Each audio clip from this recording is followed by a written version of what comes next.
procuram, quero aqui externar a minha alegria, satisfação por poder estar entre vós nesta noite, tendo a comunhão convosco para receber a presença de Deus nesta casa. E eu já senti bem perto de nós aqui, pelos louvores, pelas orações e pelo Espírito de Deus que age no meio da igreja. Se é grato a Deus pela vida do pastor Eliseu, por ter nos confiado essa responsabilidade no culto de ensino, que eu vejo que ele tem uma importância para a igreja. E eu falando com ele, pedi autorização para ele para falar sobre fé. E é o que nós nesta noite queremos propor, uma vez que esta é a palavra que Deus também nos concedeu. E para isso quero fazer leitura deste verso, e crendo que Deus falará aos nossos corações. Visto que, capítulo 1 e verso 17 da carta de Paulo aos Romanos, visto que a justiça de Deus se revela no Evangelho, de fé em fé, como está escrito, o justo viverá por fé. Amém? Podemos assentar, queridos? Eu, entre as muitas razões que tinha, aleluia, sobre o argumento da fé, para poder expressar aqui alguma coisa bibliologicamente, para nos fazer entender este fator tão importante, tão especial para a vida da igreja, e o principal elo de ligação entre Jesus e os nossos dias. E estou falando isso porque relevante aquilo que são os contextos de existência, tendo em vista que eu nunca me assentei para comer com Jesus, tendo em vista aquilo que pudesse ser olhar para Ele, curar o cego, estando Ele ainda no corpo humano, e poder compartilhar das suas caminhadas, ainda que fosse como seguidor, não como discípulo. Mas foi a fé que me fez perceber que era possível crer nele e entender que ele podia ser salvador da minha alma. Eu estou dizendo algo porque este é o único fator que faz Deus se interessar nessa estrutura física, porque aqui está um invólucro daquilo que pode ainda receber a presença de Deus. E foi com essa finalidade que Deus criou, que Deus em si mesmo gerou. Que a palavra criar é diferente de fazer. Quem cria imagina, pensa, organiza no seu entendimento, no seu conceito, aquilo que vai fazer. É como um engenheiro que na edificação de um prédio primeiro projeta na sua mente e depois passa a arquitetar aquilo que vai edificar. Isso é criar. E foi assim que Deus pensou em mim e em você. E era um pensamento com projetos que o diabo não podia intervir, que o diabo não podia sequer tornar inútil. O fato de você estar assentado aqui, o fato de você estar entre esta pessoa que está aí, que glorificou a Deus, é porque você, como um projeto de Deus, não havia capeta, não tinha diabo, não tinha demônios que pudessem dissuadir o que Deus pensou a respeito de você. Mas para que isso se tornasse uma evidência para nós, e ainda que às vezes nos falte o conceito, porque tem coisas que Deus faz que a nossa mente está incapacitada de perceber, de entender, como nós já ouvimos aqui nesta noite. Mas a fé, que é um fator divino que vem a nós a partir do instante em que Deus começa a dar as declarações, em que Ele começa a falar. E a palavra de Deus, ela é expressa de muitas formas e por muitas razões.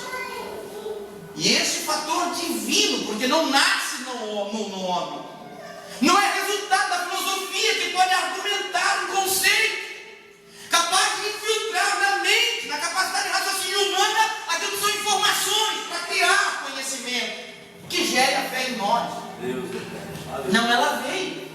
E se a palavra diz que O mesmo Paulo escrevendo a Romanos, aleluia, 10 e 17, se não me foge a memória, ele diz que a fé vem. Se ela vem, então é Deus que a envia, para que você entenda que como projeto Deus vai ser glorificado na tua vida, Deus vai ser exaltado enquanto você viver. Queira o diabo ou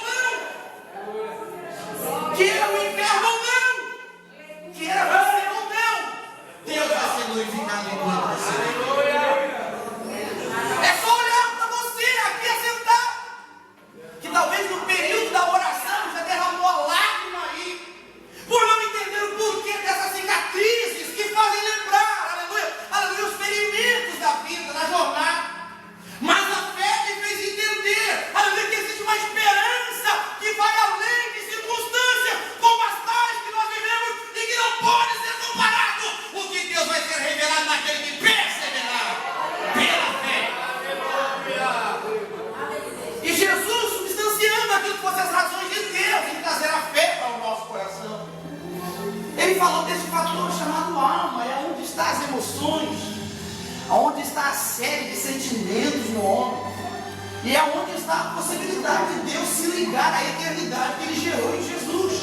Glória a Deus. E aqui eu abro um parênteses para pensar contigo. Que pensamento era esse que Deus tinha quando resolveu introduzir no cenário da vida humana este valor tão expressivo? Porque você não vai ver isso sendo discutido no Antigo Testamento. Você não vai ver isso sendo, aleluia, tratado, aleluia, nas ramificações de pensamentos que existiam na filosofia, mesmo momentos antes de Jesus. Eu podia olhar para Platão, mas eu conseguia perceber o bem no homem. 364, mais ou menos, antes de que Jesus fosse anunciado, ou melhor, antes que Jesus fosse manifestado. Ele olhava para as disseminações de pensamentos humanos e a conduta dos homens revelava a malignidade. Era um perfil que não podia agradar, estava perverso e pervertido, e isso era um contingente dentro da humanidade. Mas Platão começou a olhar para o benefício que o homem realizava, quando a sua virtude, aleluia, esclarecia o bem que ele pudesse realizar. E este homem, escrevendo no Diálogo da República, ele diz assim: não, peraí, existe alguma coisa no homem ainda, que revela um ser divino, que revela algo, aleluia, que não é da sua natureza. Eu estou olhando para você aqui, estou percebendo um Deus que teve a fundação do mundo, e o mundo fundado não foi criado, ele foi edificado sobre as bases da malignidade, mas ele resolveu colocar fé no teu coração e temor para saber esperar e convencer-se de que você mesmo em um mundo desenfreado da malignidade ainda pode promover o bem que glorifica a Deus.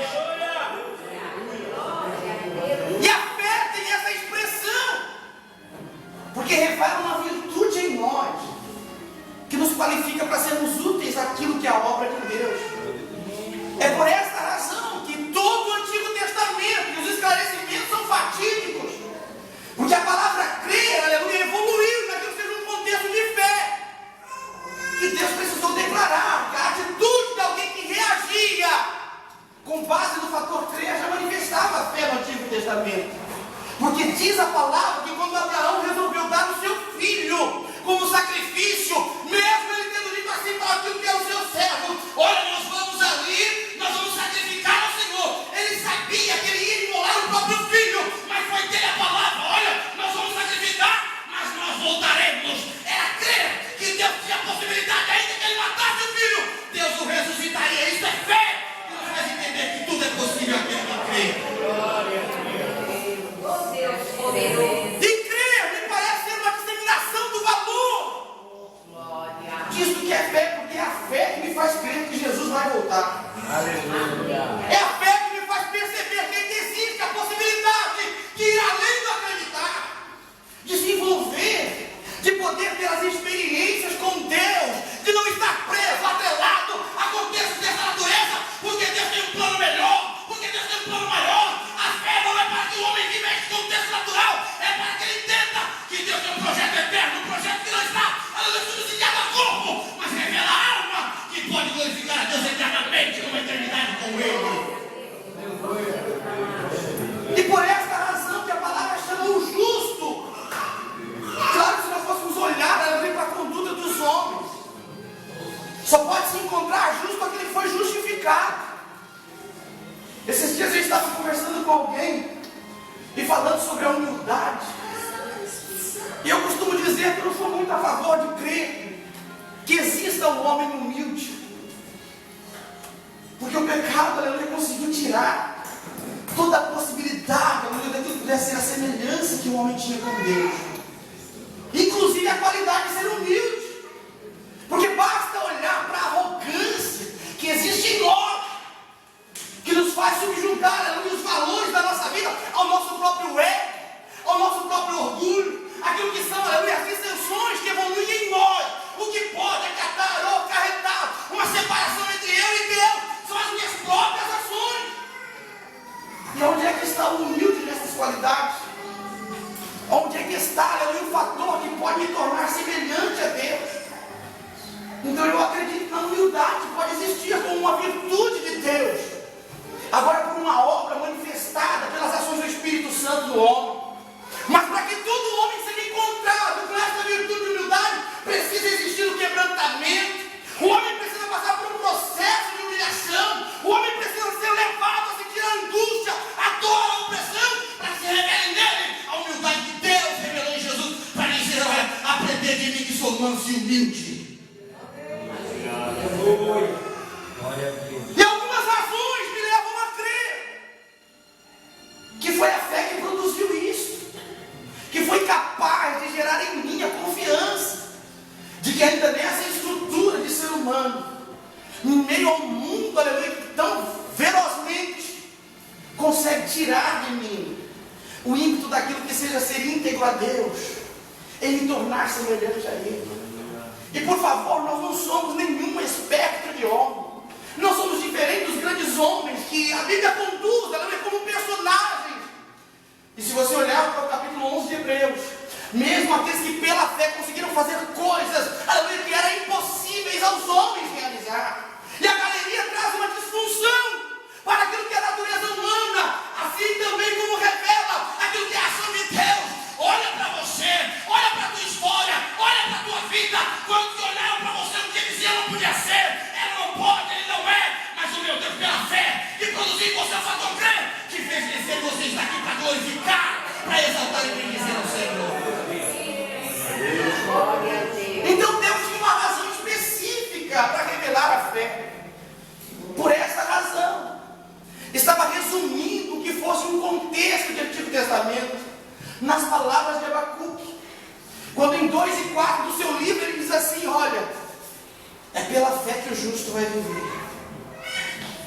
Mas se você olhar para o cenário, aleluia, daquilo que deve ser Israel, principalmente se a gente pegar aquilo que sejam os contextos de relacionamentos entre Deus e os homens que formavam aqueles que pudessem ser o seu povo.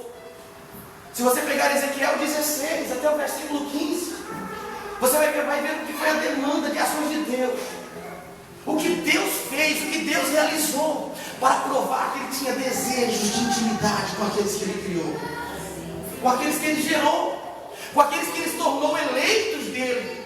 Em Isaías capítulo 5 eu vejo uma expressão das mais lindas, no cântico que o Isaías faz ao seu amado, em dizer que Deus olhou para nós, aleluia, como vidas entre as vidas do campo. E ele teve o desejo de ir lá entre elas e escolher para si vidas especiais.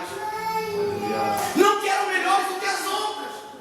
Especiais por quê? Porque ele qualificou-as para que ele pudesse ser plantado em um terreno que ele mesmo limpou, que ele sachou das pragas e que ele edificou uma torre forte para que o homem pudesse entender que ele tinha desejo de se relacionar com o que ele criou. Mas se você pegar o resumo da história, você vai ver que o homem ignorou isso como uma prova da maledicência e a malignidade que imperava nas ações de mundo. E aqui, quando eu digo mundo, não falo daquilo que foi organizado por Deus.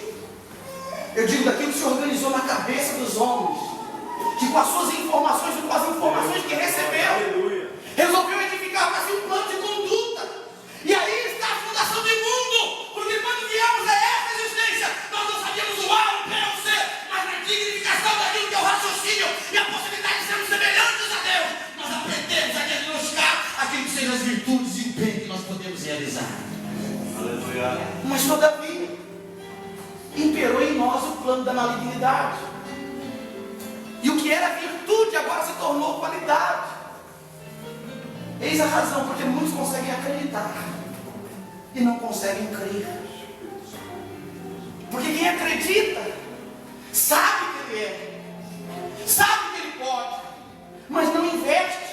A fé dele não é suficiente para que ele seja uma ação que os torne aqueles que podem ter intimidade com Deus. E foi por esta razão que a palavra se tornou uma evidência do que pode revelar a fé em nós. Eu sugiro a ideia de você pensar comigo o que Deus estava dizendo para Abraão, porque foi a própria ação de Deus que o conservou com um coração que pudesse temê-lo. Foi o próprio Deus que, organizando aquilo que pudesse ser uma estrutura para que ele habitasse e coabitasse com seus pais e a sua família, não deixasse o seu coração se corromper. Assim como Noé, que na emancipação, aleluia, daquilo que fosse malignidade, conservou o seu coração em temer aquele que, quando criou o homem, tinha um projeto que o diabo não podia dissuadir. Quer entender o que eu estou falando? Procure nas suas razões. Aonde foi que Deus errou contigo?